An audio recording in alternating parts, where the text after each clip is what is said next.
नमः शिवाय। जय श्री कृष्णा। राधे राधे। प्रिय श्रोताओं, आप सभी का हमारे YouTube चैनल खुशी ज्ञान सागर में बहुत बहुत स्वागत है। आज शनिवार के दिन आप सुनिए शनिदेव की संपूर्ण पौराणिक कथा। तो इन कथाओं को श्रद्धा और प्रसन्नचित मन से पूरा अवश्य सुनिएगा। एक समय सूर्य, चंद्रमा, मंगल, बुध, बृहस्पति, शुक्र, शनि, राहु और केतु, इन 9 ग्रहों में आपस में विवाद हो गया कि हम में से सबसे बड़ा कौन है। सब अपने आप को बड़ा कहते थे। जब आपस में कोई निश्चय न हो सका तो सब आपस में झगड़ते हुए देवराज इंद्र के पास गए और कहने लगे कि आप सब देवताओं के राजा हैं, इसलिए आप हमारा न्याय करके बतलाएं कि हम 9 ग्रहों में सबसे बड़ा ग्रह कौन है। देवराज इंद्र देवताओं का प्रश्न सुनकर घबरा गए और कहने लगे कि मुझ में यह सामर्थ्य नहीं है कि मैं किसी को बड़ा या छोटा बतला सकूं। मैं अपने मुख से कुछ नहीं कह सकता। हाँ, एक उपाय हो सकता है। इस समय पृथ्वी पर राजा विक्रमादित्य दूसरों के दुखों का निवारण करने वाले हैं, इसलिए आप सब मिलकर उन्हीं के पास जाए, वही आपके विवाद का निवारण करेंगे। सभी ग्रह देवता देवलोक से चलकर भूलोक में जाकर राजा विक्रमादित्य की सभा में उपस्थित हुए और अपना प्रश्न राजा के सामने रखा। राजा विक्रमादित्य ग्रहों की बात सुनकर गहरी चिंता में पड़ गए कि मैं अपने मुख से किसको बड़ा और किसको छोटा बतलाऊंगा। जिसको छोटा बतलाऊंगा वही क्रोध करेगा। उनका झगड़ा निपटाने के लिए उन्हें एक और उपाय सोचा और सोना, चांदी, कांसा, पीतल, सीसा, रंगा, जस्ता, अभ्रक और लोहा 9 धातुओं के 9 आसन बनवाए। सब आसनों को क्रम से जैसे सोना सबसे पहले और लोहा सबसे पीछे बिछाया गया। इसके पश्चात राजा ने सब ग्रहों से कहा कि आप सब अपना अपना आसन ग्रहण करें। जिसका आसन सबसे आगे वह सबसे बड़ा और जिसका आसन सबसे पीछे वह सबसे छोटा जानिए। क्योंकि लोहा सबसे पीछे था और वह शनिदेव का आसन था, इसलिए शनिदेव ने समझ लिया कि राजा ने मुझको सबसे छोटा बना दिया है। इस निर्णय पर शनिदेव को बहुत क्रोध आया। उन्होंने कहा कि राजा, तू मेरे पराक्रम को नहीं जानता। सूर्य एक राशि पर 1 महीना, चंद्रमा 2.25 महीना 2 दिन, मंगल 1.5 महीना, बृहस्पति 13 महीने, बुध और शुक्र 1 महीने विचरण करते हैं। परंतु मैं एक राशि पर 2.5 वर्ष से लेकर 7.5 वर्ष तक रहता हूँ। बड़े बड़े देवताओं को भी मैंने भीषण दुख दिया है।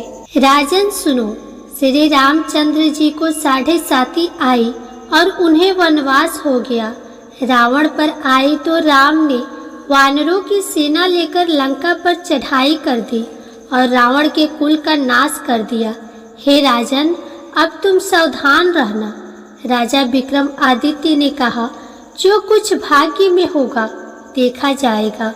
इसके बाद अन्य ग्रह तो प्रसन्नता के साथ अपने अपने स्थान पर चले गए, परंतु शनिदेव क्रोध के साथ वहां से सिधारे। कुछ काल व्यतीत होने पर जब राजा विक्रमादित्य को 7.5 की दशा आई तो शनिदेव घोड़ों का सौदागर बनकर अनेक सुंदर घोड़ों के सहित राजा विक्रमादित्य की राजधानी में आए। जब राजा ने घोड़ों के सौदागर के आने की खबर सुनी तो अपने अश्वपाल को अच्छे अच्छे घोड़े खरीदने की आज्ञा दी। अश्वपाल ऐसी अच्छी नस्ल के घोड़े देखकर और उनका मूल्य सुनकर चकित हो गया और तुरंत ही राजा को खबर दी। राजा विक्रमादित्य उन घोड़ों को देखकर और एक अच्छा सा घोड़ा चुनकर सवारी के लिए उस पर चढ़े। राजा के पीठ पर चढ़ते ही घोड़ा तेजी से भागा। घोड़ा बहुत दूर एक घने जंगल में जाकर राजा को छोड़कर अंतर्ध्यान हो गया। इसके बाद राजा विक्रमादित्य अकेला जंगल में भटकता फिरता रहा। भूख प्यास से दुखी राजा ने भटकते भटकते एक ग्वाले को देखा। ग्वाले ने राजा को प्यास से व्याकुल देखकर पानी पिलाया। राजा की अंगुली में एक अंगूठी थी। वह अंगूठी उसने निकालकर प्रसन्नता के साथ ग्वाले को दे दी और स्वयं शहर की ओर चल दिया। राजा शहर में पहुंचकर एक सेठ की दुकान पर जाकर बैठ गया और अपने आप को उज्जैन का रहने वाला तथा अपना नाम वीका बतलाया। सेठ ने उसको एक कुलीन मनुष्य समझकर जल आदि पिलाया। भाग्यवश उस दिन सेठ की दुकान पर बहुत अधिक बिक्री हुई। तब सेठ उसको भाग्यवान पुरुष समझकर भोजन कराने के लिए अपने साथ अपने घर ले गया। भोजन करते समय राजा विक्रमादित्य ने एक आश्चर्यजनक घटना देखी। जिस खूंटी पर हार लटक रहा था वह खूंटी उसी हार को निगल रही थी। भोजन के पश्चात जब सेठ कमरे में आया तो उसे कमरे में हार नहीं मिला। उसने यही निश्चय किया कि सिवाय वीका के और कोई इस कमरे में नहीं आया, अतः अवश्य ही उसी ने हार चोरी किया है। परंतु वीका ने हार लेने से इनकार कर दिया। इस पर 5-7 आदमी उसको पकड़कर नगर फौजदार के पास ले गए। फौजदार ने उसको राजा के सामने उपस्थित कर दिया और कहा कि यह आदमी भला प्रतीत होता है, चोर मालूम नहीं होता, परंतु सेठ का कहना है कि इसके सिवाय और कोई घर में नहीं आया था, इसलिए अवश्य ही इसी ने चोरी की है। राजा ने आज्ञा दी कि इसके हाथ पैर कटवाकर चौरंगिया किया जाए। राजा की आज्ञा का तुरंत पालन किया गया और वीका के हाथ पैर काट दिए गए। कुछ काल व्यतीत होने पर एक तेली उसको अपने घर ले गया और उसको कोल्हू पर बिठा दिया। वीका उस पर बैठा हुआ अपनी जबान से बैल हाँकता रहा। इस काल में राजा की शनि की दशा समाप्त हो गई। वर्षा ऋतु के समय वह मल्हार राग गाने लगा। यह राग सुनकर उस शहर की राजा की कन्या मन भवानी उस राग पर मोहित हो गई। राजकन्या ने राग गाने वाले की खबर लाने के लिए अपनी दासी को भेजा। दासी सारे शहर में घूमती रही। जब वह तेली के घर के निकट से निकली तब क्या देखती है कि तेली के घर में चौरंगिया राग गा रहा है।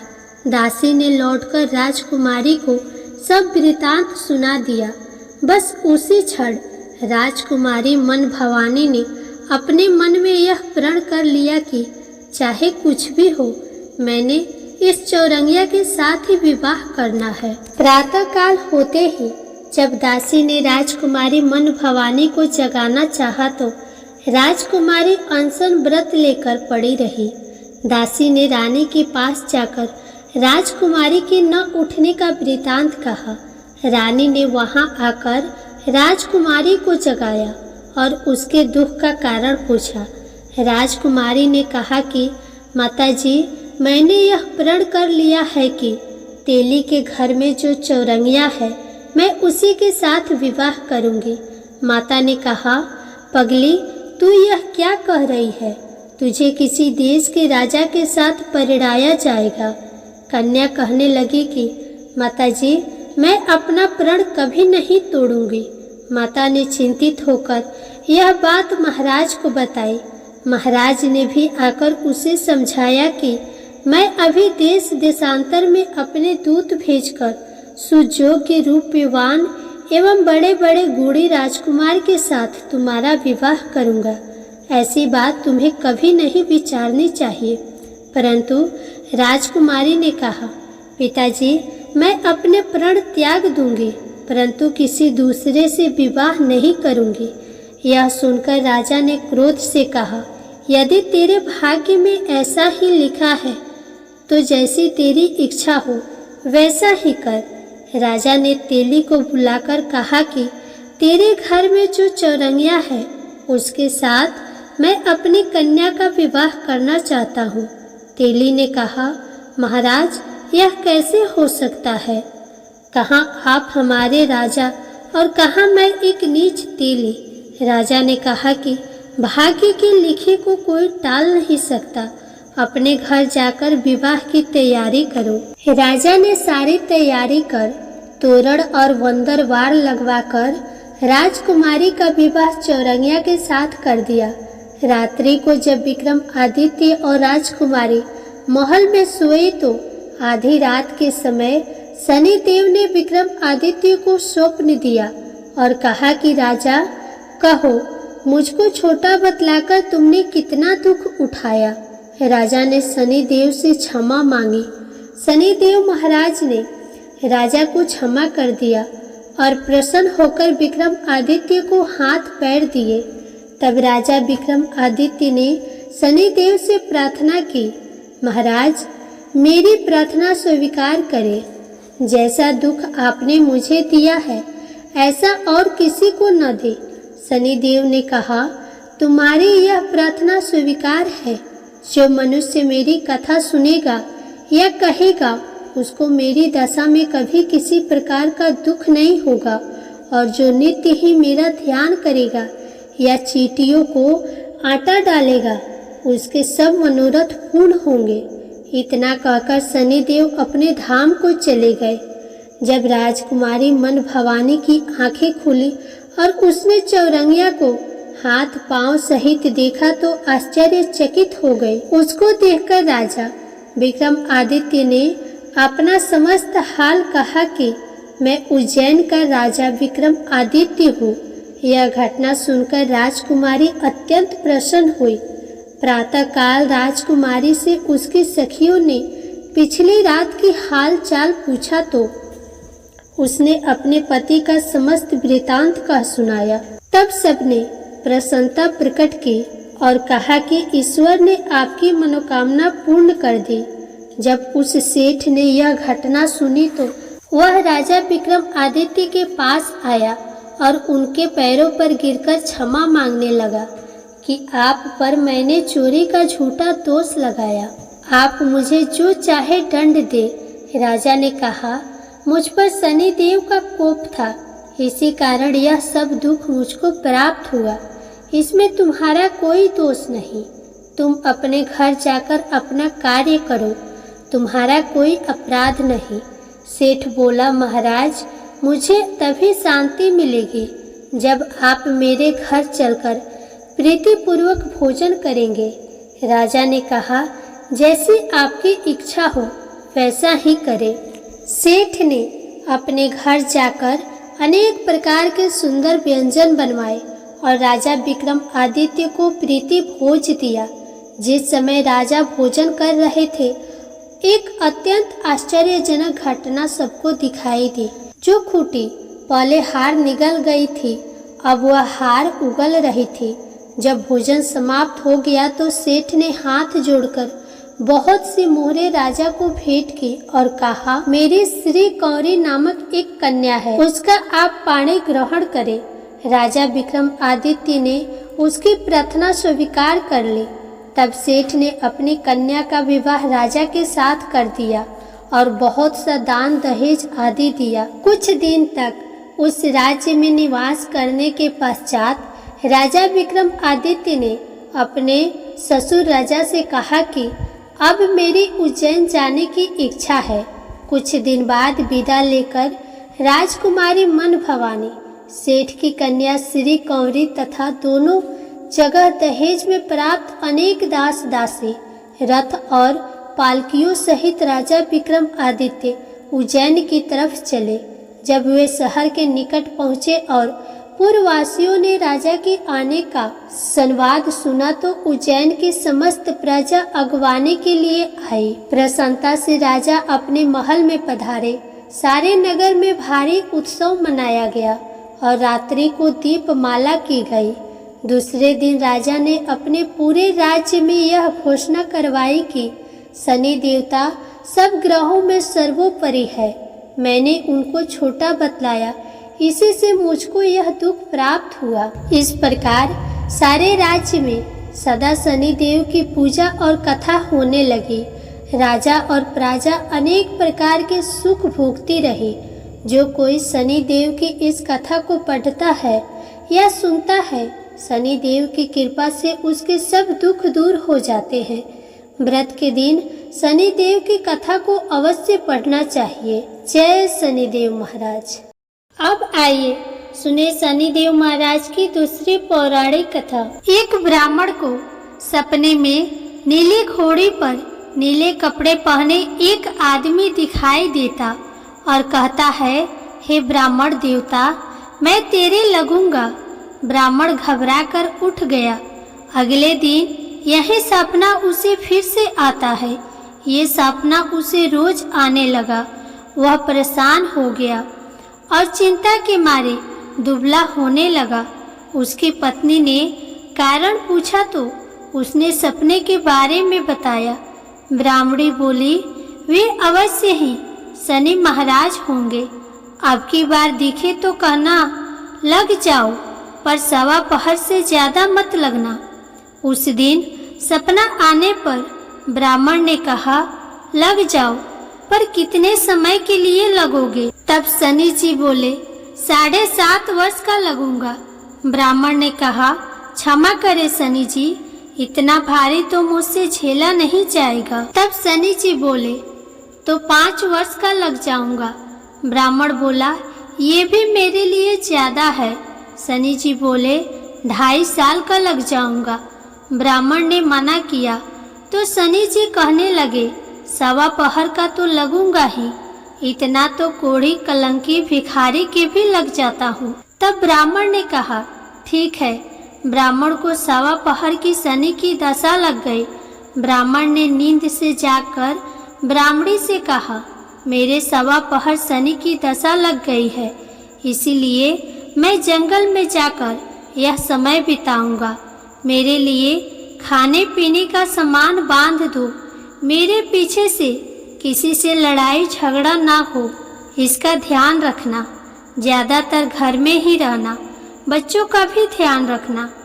इस सवा पहर के समय में कोई गाली भी दे तो चुपचाप सुन लेना, बहस मत करना। ये सब समझाकर ब्राह्मण जंगल में चला गया। जंगल में ब्राह्मण एक पीपल के पेड़ के नीचे बैठ गया और हनुमान जी का पाठ करने लगा। एक पहर बीत गया। ब्राह्मण ने सोचा, बाकी बचा समय रास्ते में बीत जाएगा, इसीलिए वहां से चल दिया। रास्ते में एक बाड़े में मदिरे लगे देखे। मालिन से एक मदिरा खरीदा, पोटली में बांधा और आगे बढ़ा।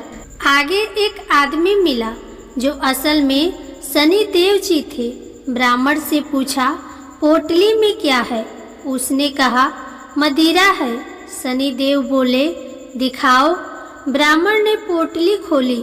उसमें राजकुमार का कटा हुआ खून से लथपथ सिर देखा। शनि देव ब्राह्मण को राजा के पास ले गए और कहा कि इस ब्राह्मण ने राजकुमार की हत्या कर दी है। इसके पास पोटली में राजकुमार का सिर है। राजा ने कहा, मैं ये नहीं देख सकता, इस ब्राह्मण को सूली पर चढ़ा दो। राजा के यहाँ हाहाकार मच गया। ब्राह्मण को सूली पर चढ़ाने से पहले पूछा गया, उसकी कोई आखिरी इच्छा हो तो बताए। ब्राह्मण ने सोचा, किसी तरह सवा पहर पूरा करना होगा। उसने कहा, वह रोज बालाजी की कथा सुनता है, मरने से पहले अंतिम बार बालाजी की कथा सुनना चाहता है। ब्राह्मण को कथा सुनाने का प्रबंध किया गया। कथा कहते कहते सवा पहर पूरा हो गया। शनि की दशा टलते ही राजकुमार शिकार खेलकर लौटता हुआ दिखाई दिया। राजकुमार को आता देख राजा बहुत खुश हुआ, लेकिन उसे निर्दोष ब्राह्मण की हत्या का दोष सताने लगा। उसने तुरंत घोड़सवार सैनिकों को ब्राह्मण को आदर सहित ले आने के लिए भेजा। ब्राह्मण राज दरबार में आए। ब्राह्मण राज दरबार में आया तो राजा ने क्षमा मांगी और पोटली दिखाने के लिए कहा। पोटली खोली तो उसमें मदिरा था। राजा ने इन सब के बारे में पूछा तो ब्राह्मण ने बताया, मुझे सवा पहर की शनिश्चर की दशा लगी थी, इस कारण यह सब तमाशा हुआ। राजा ने पूछा, ये दशा कैसे टलती है? ब्राह्मण बोला, राजा या सेठ को लगे तो काला हाथी या काला घोड़ा दान करे, गरीब को लगे तो पीपल की पूजा करे तब बोले, सच्चा शनिश्चर कहिए, जाके पांव सदा ही पड़िए। शनि देव की कहानी सुने। तिल का तेल और काला उड़द का दान करे, काले कुत्ते को तेल वाली रोटी खिलाएं तो शनिश्चर की दशा उतर जाती है। राजा ने उसे मदिरा वापस दे दिया। घर आकर ब्राह्मण ने मदिरा काटा तो उसमें बीज की जगह हीरे मोती निकले। ब्राह्मणी ने पूछा, ये कहाँ से लाए? आप तो कह रहे थे शनि की दशा लगी है। ब्राह्मण ने कहा, जब दशा लगी थी यही मदिरा राजकुमार का सिर बन गया था। उतरती दशा की शनि जी निहाल कर गए। हे शनि देवता, जैसी ब्राह्मण के शनि की दशा लगी वैसे किसी को न लगे। प्रेम से बोले शनि देव महाराज की जय।